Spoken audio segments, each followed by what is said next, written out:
a palavra do Senhor que veio a Jeremias dizendo: levanta-te e desce à casa do oleiro, e lá te farei ouvir as minhas palavras.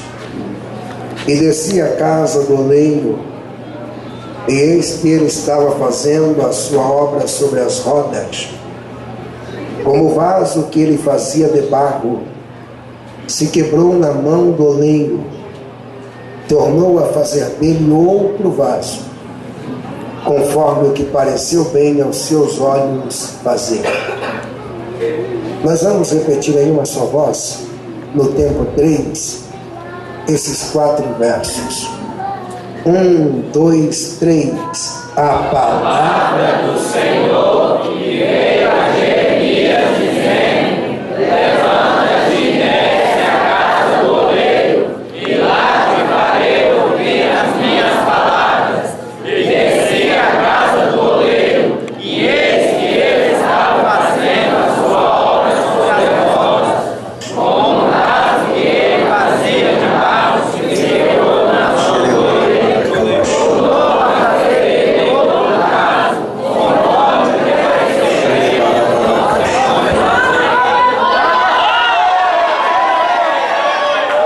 Levanta o teu dedo, levanta o teu dedo. Aponta na direção de 3 crentes e diga: Deus está no controle de tudo.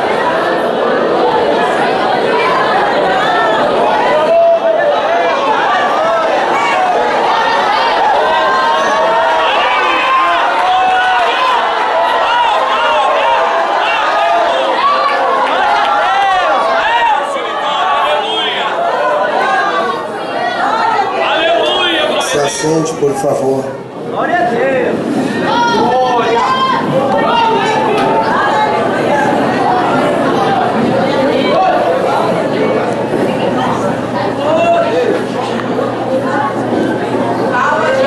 Queridos santos de Deus, Aleluia, glória a Deus!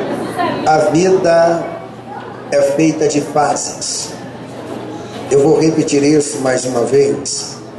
A vida é feita de fases. A vida não é uma constante. A vida não é como uma locomotiva ou como um objeto inanimável. A vida tem as suas fases. É por isso que existem dias nos quais você acorda rindo sem ter ouvido nada engraçado. Mas existem dias que você acorda chorando e não houve ninguém que te magoou. É por isso que existem dias nos quais você acorda muito animado, mas existem dias que você acorda tão desanimado, tão lento, tão lerdo, que parece mais que você está semelhante a uma tartaruga, um jabuti, um cágado. Tem dias que você acorda se sentindo uma pessoa linda, mas tem dias que não lhe dá nenhum ânimo se olhar no espelho. A vida é feita de fases. Tem dias que você se sente tão crente, que você não quer saber de nada do mundo, você não quer saber de nada da terra, você grita e implora pelo retorno de Jesus. Mas tem dias que isso não te preocupa tanto. A vida já inicia com uma fase muito linda. É a fase intrauterina. Porque a vida tem várias fases, e a fase intrauterina é uma fase fantástica.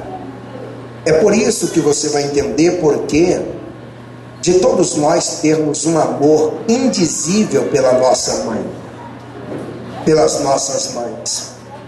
Quando a gente fala de mãe, o amor é diferente. A gente ama o pai, a gente ama a vovó, mas a mãe é diferente. Agora, por que isso acontece? É porque a mãe nos deu o privilégio de vivermos em um paraíso. E que paraíso é esse, pastor? O paraíso é a vida intrauterina. Porque a vida intrauterina é um paraíso. É uma vida tão boa onde você não sente frio, não sente calor. A vida é tão boa que você se alimenta todos os dias e não precisa nem mastigar o alimento. A vida é tão boa que lá não existe pernilongo, muriçoca, não tem mosquito, nada te atinge. A vida intrauterina no ventre materno é um paraíso. Só que ninguém pode ficar lá o tempo inteiro. Chega uma hora que temos que sair de lá, porque é uma fase. E quando se sai, vai para o colo da mãe. E a mãe que dá o leite, a mãe que dá água, a mãe que dá a comida, a mãe que dá tudo. Até que se atinge a faixa etária dos 6 ou 7 anos, quando é levado à escola. E a escola é uma fase maravilhosa. Tem pessoas que lamentam da escola, reclamam. Pastor, como é chato acordar segunda-feira pela manhã, segunda-feira à noite, trancado em uma sala de aula. Você só percebe que a fase da escola é gostosa é quando você termina de estudar, é quando você se forma. Aí você fica em casa o mês de dezembro, janeiro, fevereiro, março, você começa a sentir saudade da escola. Mas já passou, já acabou, porque é uma fase. Depois da fase da escola vem-se uma fase muito linda, que é a fase da maturidade. Vence a fase do casamento, vence a fase da compra do primeiro carro, primeiro terreno, a fase do nascimento dos primeiros filhos. Mas essa fase também passa, porque os filhos crescem. E quando os filhos já crescem, estão formados, já vem a fase da aposentadoria, já vem a fase final da vida, que alguns chamam de a melhor idade. E de repente, quando menos espera, já chegou os 70, os 80, e a gente começa a se despedir. Quando eu falo isso, eu lembro da minha vovó, que já está com 86, ela mora no estado vizinho aqui da Bahia, ali próximo de Salvador, na cidade de Candeias. E todos os anos eu vou várias vezes à Bahia visitar a minha avó.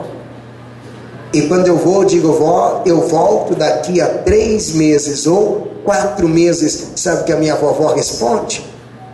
A vovó não garante que vai estar aqui, porque a vovó só está esperando Jesus chamá-la na glória. A minha avó já entendeu que a vida é feita de fases e que ela já está na última fase da vida. A vida tem as suas fases, mas tudo aquilo que nós fizermos nesta vida é marcado pelo menos por 3 fases. Quantas fases eu disse? 3. A primeira fase que marca tudo aquilo que nós fazemos na vida é uma fase chamada de início. Tudo na vida tem que ter o seu início. Ninguém nasceu como Adão foi criado. Adão, como ele não nasceu, foi criado grande. Mas os filhos de Adão nasceram pequenos.